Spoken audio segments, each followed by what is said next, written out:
वर्ष 2017 से हिमाचल प्रदेश का एक हिल स्टेशन है कांगड़ा जिले में बैजनाथ धाम। वहाँ पर रह करके हम अपनी आध्यात्मिक साधना कर रहे हैं और समय समय पर जब हमें अवसर मिलता है तो यूथ के साथ हम इंटरैक्ट होते हैं। मेरी कोशिश ये है कि जो युवा सोशल मीडिया पर बहुत भारी संख्या में उपलब्ध हैं उनसे जुड़ने का सबसे सुंदर जो मंच है वो है सोशल मीडिया। आँख की नींद ख़त्म होने से लेके जब तक नींद ना आए तब तक वो 4 बार 5 बार 6 बार 10 बार लोग जाते हैं और बहुत तरह के कंटेंट उनको वहाँ मिलते हैं, एंटरटेनमेंट से रिलेटेड, न्यूज़ से रिलेटेड। ऐसे में उन्हें एक धर्म आध्यात्म से जुड़ा व्यक्ति जीवंत रूप में मिलता है जिससे वो जुड़ करके बात कर सकते हैं। बिल्कुल, ये डिजिटल बाबा हैं और इनके पास आप देखिए ट्राइपॉड है और फ़ोन देखिए।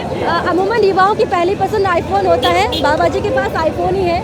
वायरलेस माइक है और इनके ज़रिए अपने भक्तों से मिलते हैं और उनको संदेश देते हैं सनातन धर्म के बारे में और साथ ही साथ महाकुंभ के बारे में भी कि महाकुंभ में क्या कुछ चल रहा है। अगला सवाल मेरा आपसे है, कई बाबाओं को हम देखते हैं, उनके भक्त हैं, उनके पास आते हैं, सीधे उनसे मुलाकात करते हैं।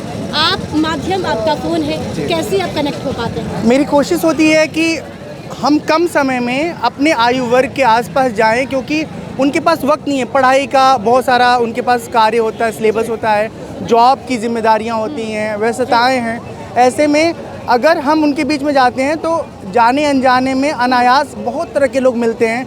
जिनकी आध्यात्म में रुचि है वो भी मिलते हैं, जिनकी आध्यात्म में रुचि नहीं है वो भी मिलते हैं। जब वो हमें अपने पास करीब देखते हैं तब उन्हें समझ में आता है कि यह व्यक्ति हमारे जैसा है। डिजिटल माध्यम में क्यों अपनाया आपने? क्योंकि आज का जो युवा है बहुत ज़्यादा बिजी है डिजिटल में, सोशल मीडिया में। ऐसे में हर एक जो पेरेंट है, अभिभावक है, वो ये चाहता है कि मेरा बच्चा डिजिटल से दूर रहे, पढ़ाई में ध्यान दे।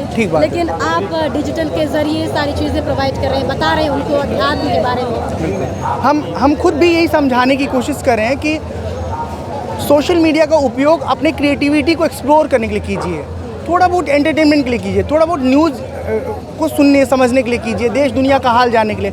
एडिक्शन से दूर रहिए। और एडिक्शन सोशल मीडिया का नहीं, रिलेशनशिप में भी आप एडिक्ट हैं या किसी चीज़ में या किसी जगह में, किसी वस्तु में आप अगर आसक्त हैं तो आपके लिए वो मुसीबत बन जाएगा। अच्छा, यहाँ महाकुंभ से क्या थोड़ा सा ज्ञान अपने भक्तों को देना चाहिए? मैं यही कहना चाहता हूँ कि सनातन धर्म का जो सबसे सुंदर स्वरूप है कि आपको जिस तरह का स्वभाव मिला है उस अनुसार आपको भक्ति आध्यात्म में आगे बढ़ने का अवसर मिलता है। यदि आपके मन में वैराग्य बहुत है तो भगवान शंकर का ध्यान करिए।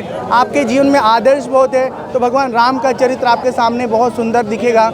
आपको अगर थोड़ा चटपटा जीवन पसंद है तो भगवान कृष्ण का जीवन आपके लिए प्रेरक है।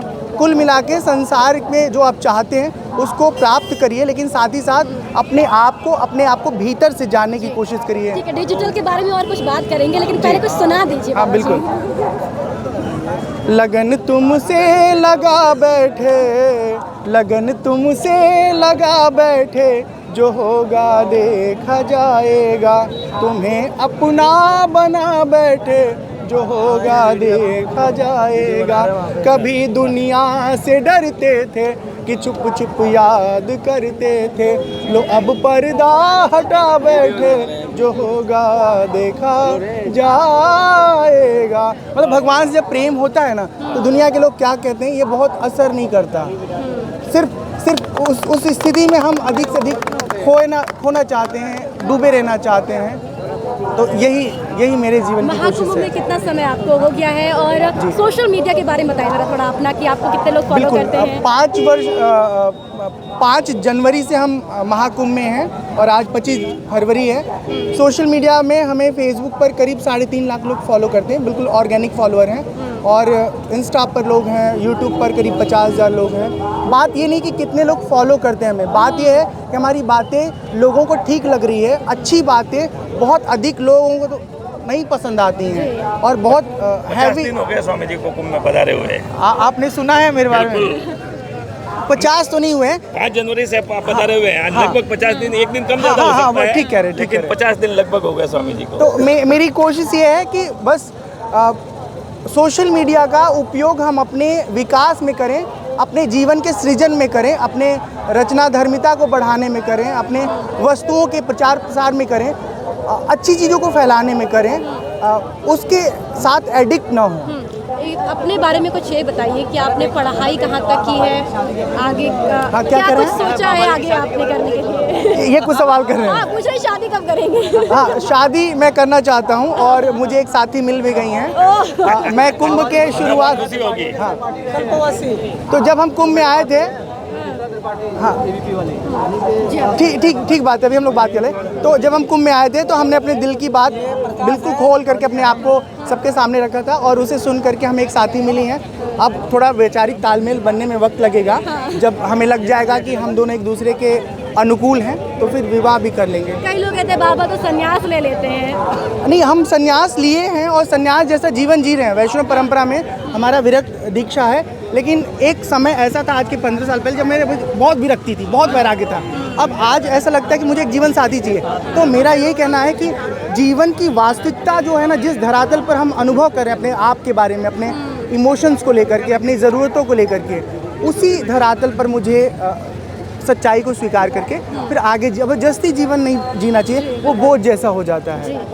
एक सवाल बाबा जी आपसे मेरा ये कि आज के युवाओं के लिए आप क्या कहना चाहेंगे, क्योंकि भटका हुआ युवा आपको बहुत मिला होगा, सही रास्ते पर कैसे आए, क्या उनको ऐसा करना चाहिए कि उनको दिशा सही मिले अपने जीवन में आगे बढ़ने के लिए?